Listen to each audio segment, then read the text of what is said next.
Bismillahirrahmanirrahim. Assalamualaikum warahmatullahi wabarakatuh. Perkenalkan, nama saya Zikra Dwi Amanda dengan NIM 211504040. Saya Dewi Susanti, NIM 2115040038. Saya Latifah Ramadhani, NIM 2115040068.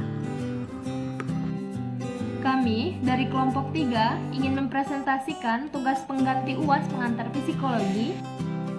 Materi pertama yang disampaikan oleh saya sendiri, yaitu saya akan menjelaskan tentang pengertian komunikasi. Materi pertama yang akan disampaikan oleh saya sendiri, yaitu saya akan menjelaskan tentang pengertian komunikasi. Komunikasi ialah ilmu yang berusaha menguraikan, meramalkan, dan mengendalikan peristiwa mental dan behavioral dalam komunikasi. Peristiwa mental adalah internal mediation of stimuli sebagai akibat berlangsungnya komunikasi atau viscer. Sementara peristiwa behavioral ialah apa yang nampak ketika orang berkomunikasi. Psikologi komunikasi berkaitan dengan bagaimana mencapai komunikasi yang efektif dalam interaksi manusia. Untuk itu, memahami manusia memang menjadi kemutlakan jika kita ingin berhasil atau efektif dalam berkomunikasi dengan manusia lain. Selanjutnya, menurut Visser, dalam bukunya Jalaluddin Rahmat, pendekatan psikologi komunikasi itu memiliki 4 ciri. Yang pertama, penerimaan stimuli secara indrawi. Yang kedua, proses yang mengantari stimuli dan respons. Yang ketiga, prediksi respon. Dan yang terakhir adalah peneguhan respons. Menurut George A. Miller, memberikan definisi tentang psikologi yang mencakup semuanya, yaitu psychology is the science that attempts to describe, predict, and control mental and behavioral event, yang artinya psikologi komunikasi ialah ilmu yang berusaha menguraikan, meramalkan, dan mengendalikan peristiwa mental dan behavioral dalam berkomunikasi. Peristiwa mental ialah internal mediation of stimuli sebagai akibat berlangsungnya komunikasi. Komunikasi ialah peristiwa sosial, peristiwa yang terjadi ketika manusia berinteraksi dengan manusia yang lainnya. Peristiwa sosial tersebut secara psikologis membawa kita pada psikologi sosial. Selanjutnya, saya akan menjelaskan apa keterkaitan antara psikologi dan komunikasi, yaitu kepribadian manusia itu terbentuk dan berkembang melalui komunikasi. Karenanya, melalui komunikasi, seorang individu menemukan dirinya sendiri, mengembangkan konsep diri, dan menetapkan dirinya dengan lingkungan sekitarnya. Hubungan tersebut menentukan kualitas hidupnya sendiri, dan kegagalan berkomunikasi akan berakibat buruk pada proses pembentukan kepribadian seseorang. Untuk itu, setiap individu memerlukan keterampilan dan kemampuan sehingga dapat berkomunikasi yang efektif. Materi selanjutnya yang akan disampaikan oleh saudari Latifah, kepadanya dipersilahkan.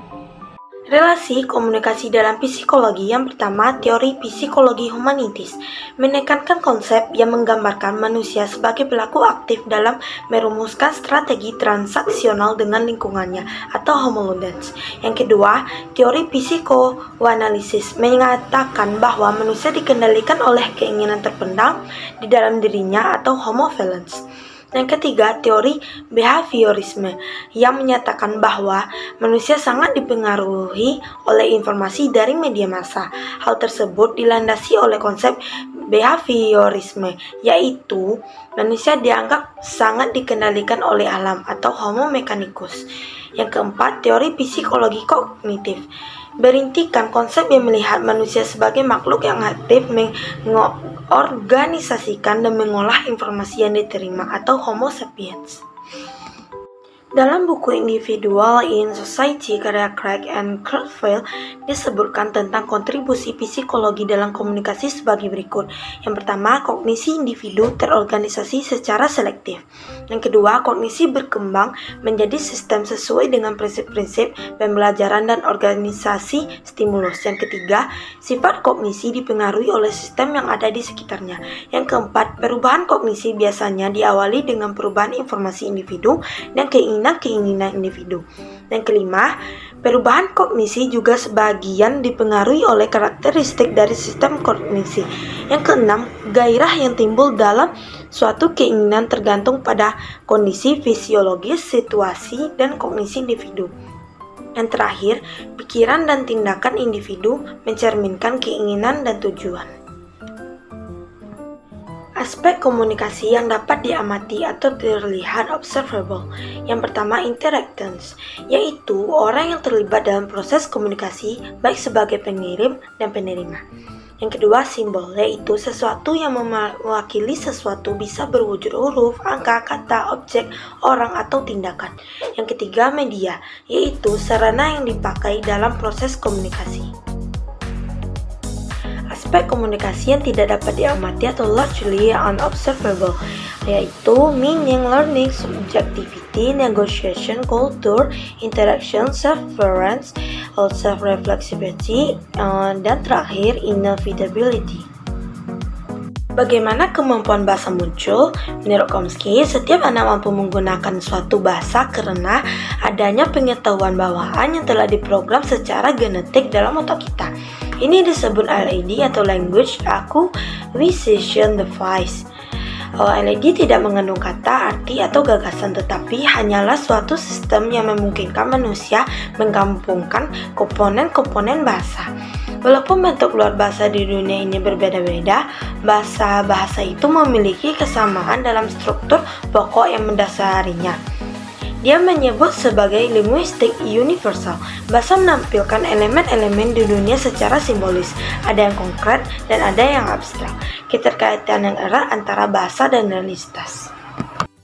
Materi selanjutnya yang akan disampaikan oleh Saudari Dewi, kepadanya dipersilahkan.